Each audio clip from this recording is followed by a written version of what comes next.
Let's now start. Hello everybody, this is Muhammad Abdel Manan. And today we're gonna have a grammar session and also a literature session. Let me just share the PDF with you. Share and here is. All right. So, hi, how are you? Can you acknowledge that you can hear my voice? You can just type in the chat box or you can use your microphone. Yes. Okay, thank you, Malak. Thank you so much.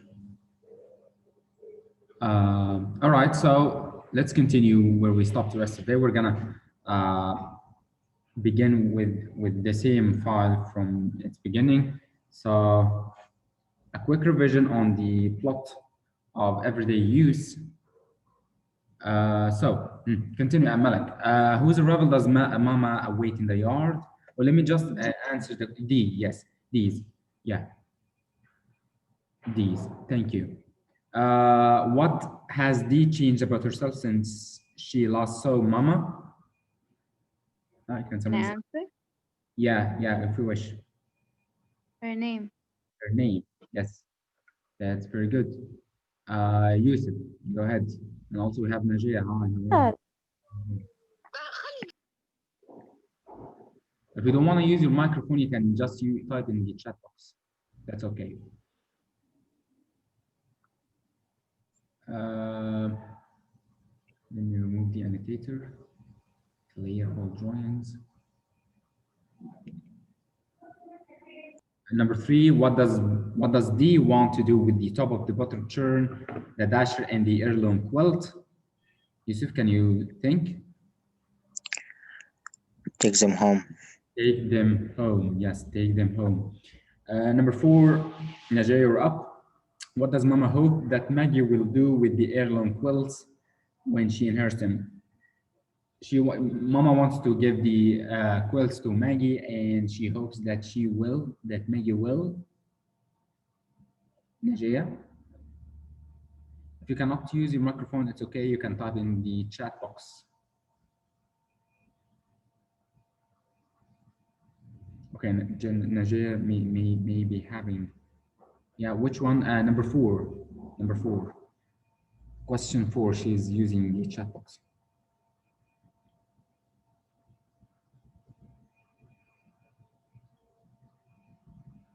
She wants to use them. That's perfect. Yeah.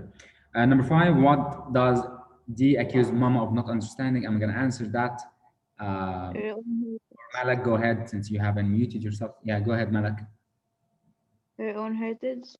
Her own heritage, which is very condescending of D to say. Moving on to the next page. What roles has Mama played for her daughters? Yusuf. Mother and father. Mother and father, yes, mother and father. Najia, Maggie's interaction with others indicate that she lacks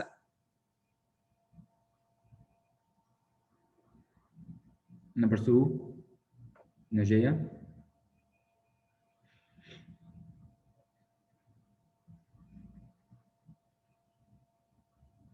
Confidence, yes, correct. Thank you. Number 3, whose turn is it? Malak. What is Dee's relationship to the shy retiring Maggie? It's sister. Thank you. Yusuf. Number 4, who inadvertently means not on purpose. Who not on purpose overlooks family history in an attempt to celebrate it. Who is that? D. D, yes, D. Malak, go ahead. Number 5, what religion does D's boyfriend or possibly husband, Hakim, follow? Islam. Islam, that's correct. Thank you. Next, analysis of the major characters. What does Mama fantasize about revealing both her distance from D and how underappreciated she feels? What's her main fantasy? Her childhood home. No, actually, you remember that when we read uh, the question, if we're talking about if we're talking about Maggie may be fantasizing about her childhood home that got maybe burned in the fire. If we're talking about Mama keeps fantasizing about a reunion. Remember when we were reading the plot that Mama was fantasizing about a Yes. reunion that that we can see in a TV talk show. You know, like and I told you there was an Arabic TV show. Zena mentioned its name. I don't remember. It's called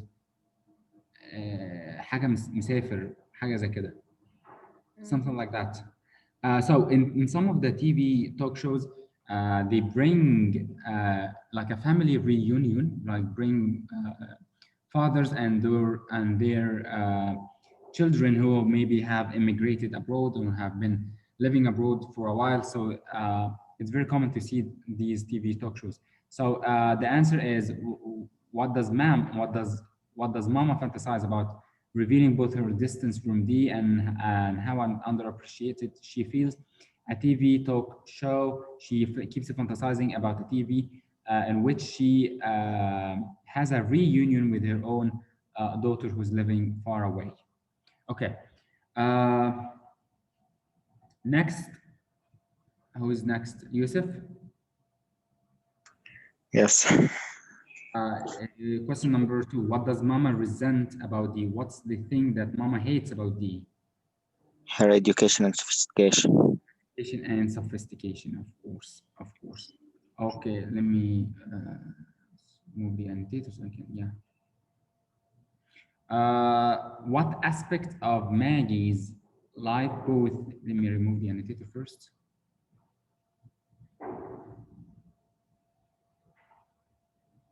Clear all drawings.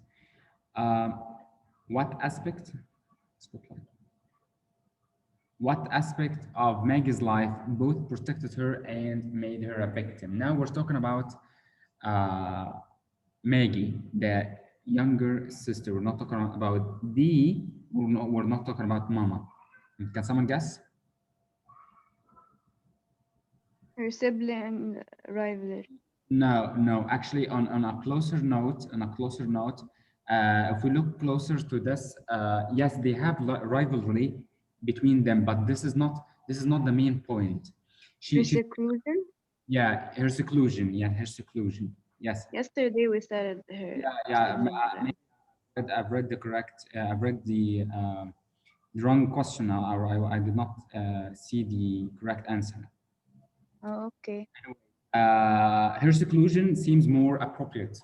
Now we know that Maggie's been secluded from her own sister, and also she lives in a secluded place. She doesn't have a job. She doesn't have so many friends. Even when she decides to get married, she's gonna marry a local boy. She's not open to global culture. She hasn't, unlike her sister Dee, she hasn't traveled a lot. She hasn't met so many people. So this seclusion has affected her badly in her own life. So it made her like a victim that resulted in her being inconfident. She cannot have eye contact. She cannot have. She's always shy. Okay, she doesn't even. She's not even able to fight for the quals that she wants. She's a pushover. It means that a pushover means someone that can be easily influenced. Whenever D is asked for the quills, she doesn't resist, she doesn't fight. Her mother, Mama, fought for the quills for her. Okay, remember that?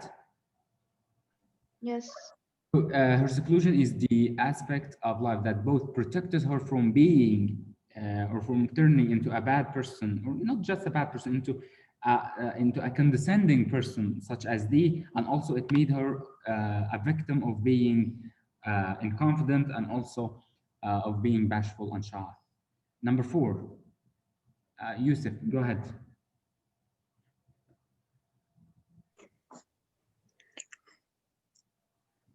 A new beginning. This judgmental character. Catalyze, we said that catalyze is the same as encourages or makes something to happen or occur faster. So these judgmental character, we know that Dee is very judgmental. She's very critical. She doesn't like anything. She's hard to please. She keeps commenting on each and everything. So this judgmental character catalyzes Mama and Maggie's deep desire for, your correct A new answer, beginning. A. A new beginning. No, these approval. Uh, Dee is very critical of them, of Mama and Maggie. She doesn't like anything. She wants them to change. She wants to change them. Okay, so they feel insecure next to her. They feel that they are worthless. Remember that Maggie feels that she said that Maggie feels worthless next to D.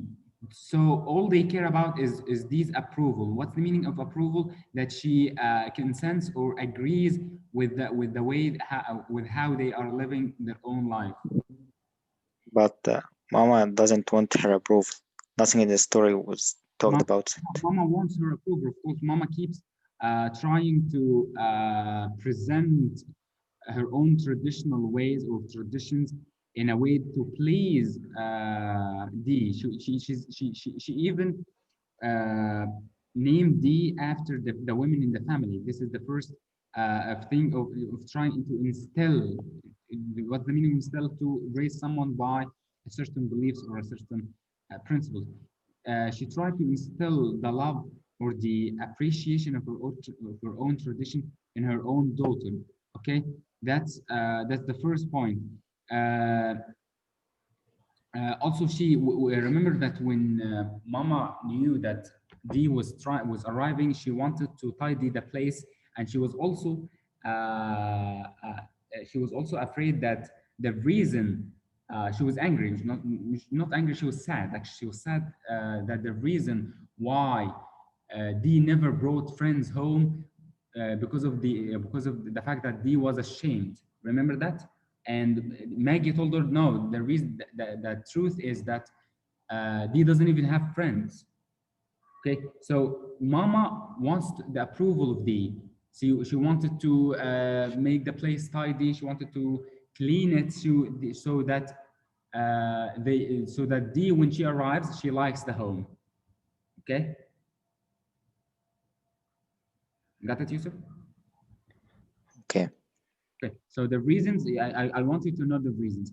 Mama seeks Dee's approval when she tries to look in a better way, to look handsomely and tidy. She wanted to tidy the home or her house. And of course, Maggie's wants her approval because she thinks that she's jealous of her. She wants to be like her. However, she can't. She can't. She's not like that. She doesn't have the personality. She doesn't have the confidence to be very assertive like Dee, right? If she hates her, why would she want her approval? Hates her. She hates her because she's jealous of her. She hates her because she's jealous of her. Remember that she said that the world never denies anything to Dee, but it denies everything to Maggie. Remember that? She's jealous of her. This hatred is stemming from the fact that she cannot be like her. She cannot. She sees her living a very interesting life, and she compares this life she compares this life to her own boring life. We may say that's a boring life, a very simple life. She is jealous of her. She's jealous of her ambition. She's jealous of her money. She's jealous of her success.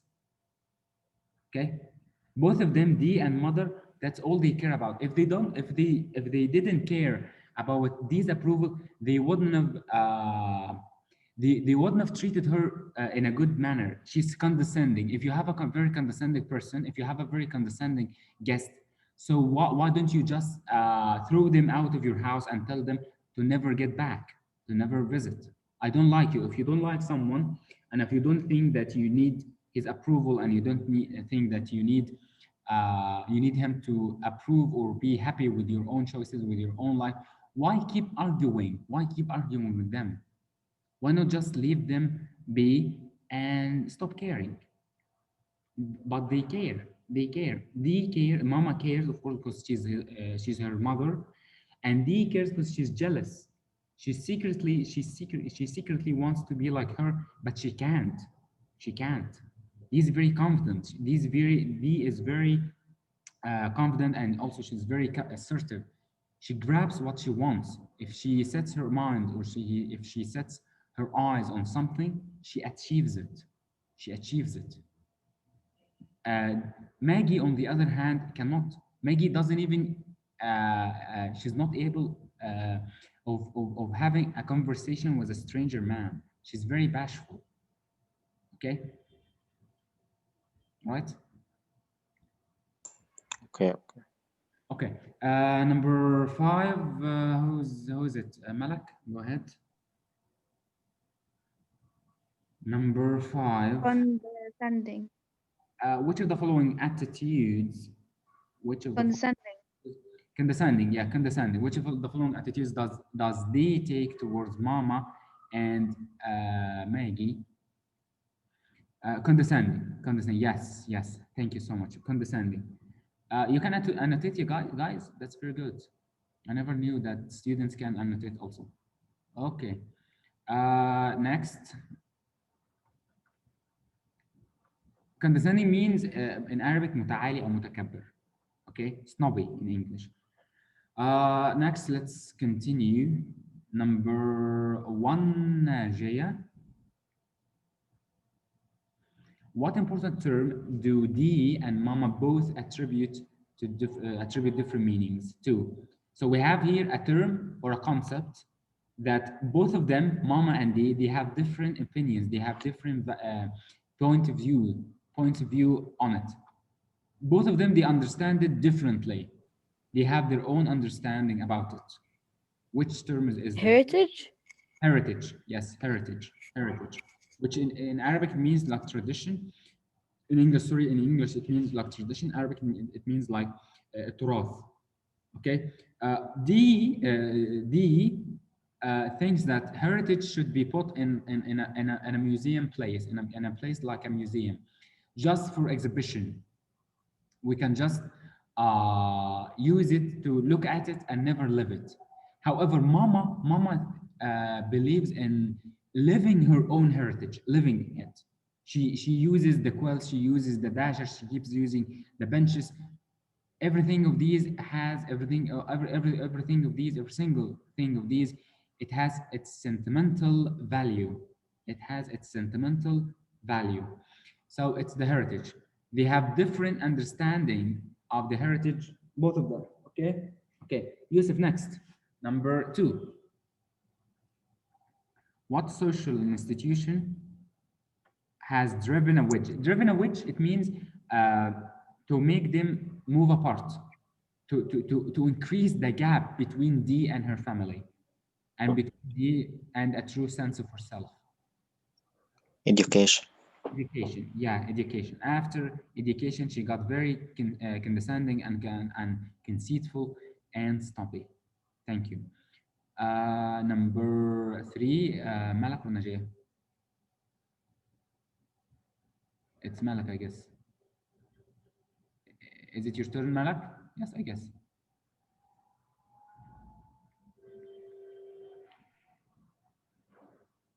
Can you just repeat? I did not hear that.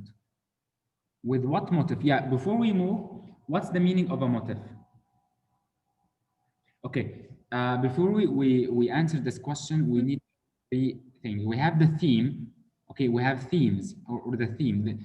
The theme of a piece of literature, like we discussed before, is the main idea or the underlying message the author is trying to tell us, okay, or is trying to express. Okay, this is the theme.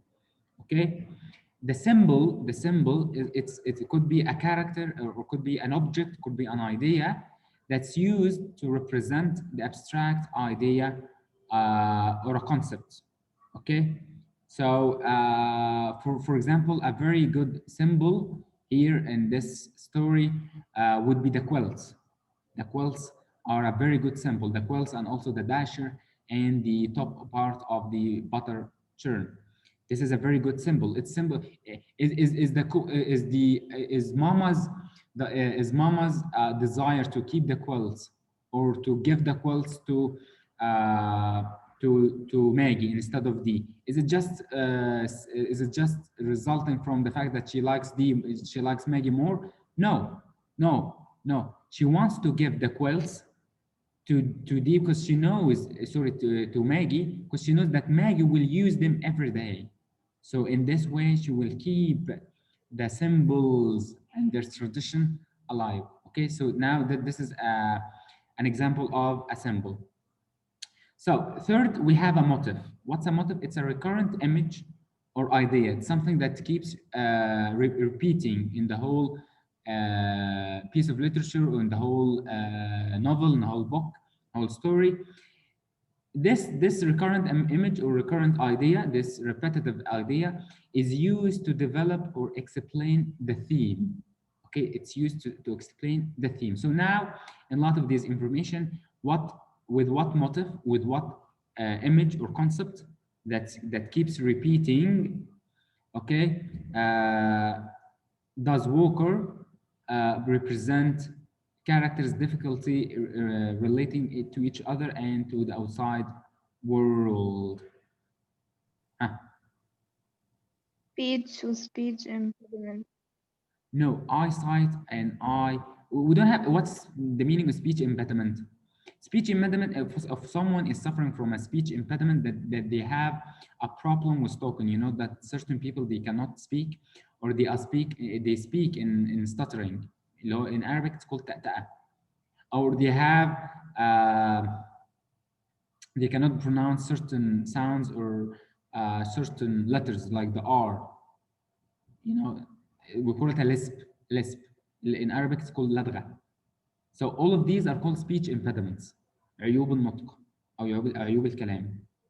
All right. So there is no mentioning of speech impediment at all in the whole story. Can someone else guess?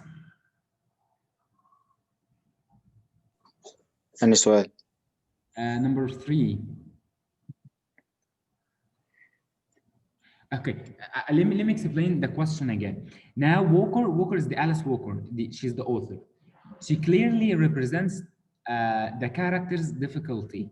We have a difficulty, a certain type of difficulty among the characters when they are trying to relate or to interact with each other and to the outside world.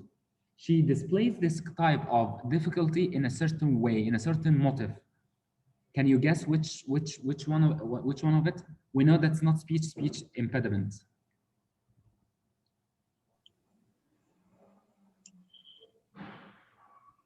All right, I'm gonna say it's eyesight and eye contact.